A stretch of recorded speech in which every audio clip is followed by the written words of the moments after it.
pas obligé de me copier. Putain, c'est quoi, ouais.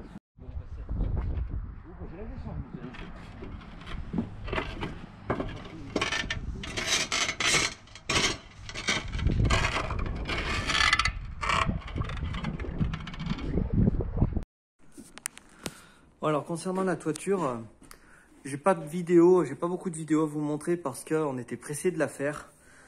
Parce qu'il fallait absolument qu'on mette la maison hors d'eau. Donc je dois avoir quelques photos et puis quelques vidéos courtes pour les tuiles ou quelque chose comme ça. Je vous les mettrai en même temps que je parle. Après bon, c'est pas bien compliqué.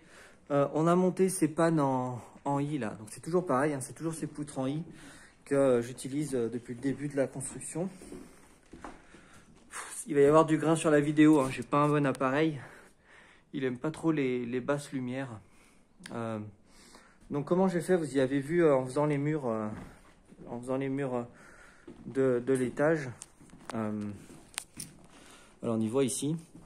J'ai fait la même chose sur les autres. J'ai utilisé mon bois d'ossature en mettant 4 montants collés entre eux. On obtient, en mettant 2 montants de 45 dessous, on obtient la même largeur que les poutres en I qui font 90 de large. Du coup, je mets 2 montants d'ossature et de chaque côté, un montant qui remonte pour venir me prendre la panne en sandwich. Donc, j'ai fait exactement la même chose ici. Alors, comment on les a montées? On n'avait pas de grue, on n'avait rien du tout. Et elles sont en un seul tenant, hein, d'un mur à l'autre. Elles ne sont pas coupées. Et elles dépassent de l'autre côté d'1,50 m. Donc quand on les a montées, elles faisaient 14 mètres ou 13 mètres, je ne sais plus exactement. Là, on les a recoupées, elles font plus que... Ouais, je regarde, je crois qu'on a coupé 1,50 m ou quelque chose comme ça. Donc on les a montées d'abord sur le plancher, en passant par ce mur-là, qui n'était pas fermé. Je n'avais pas mis l'OSB encore. Donc on les a montées par là, on les a posées sur ce mur-là, à plat, comme ça. Et pareil en face. Et puis après, de chaque côté, eh bien, on les poussait en remontant jusqu'en haut. Et après, on les faisait basculer pour les mettre dans l'encoche à chaque fois. Donc, comme ça allait bien. L'avantage de ces poutres en I, c'est que c'est relativement léger. Je sais pas, celle-ci devait faire 200 kg ou quelque chose comme ça. Si on avait pris du lamellé-collé, c'était, je pense que c'était au moins le triple en poids, voire même plus. Parce que, vu les longueurs, c'était un truc de fou. On n'aurait jamais réussi à la main. Là, l'avantage, c'est qu'on y a fait à la main, quoi. Ça ne nous a rien coûté en location de machine, tout ce qu'il faut pour soulever du lourd.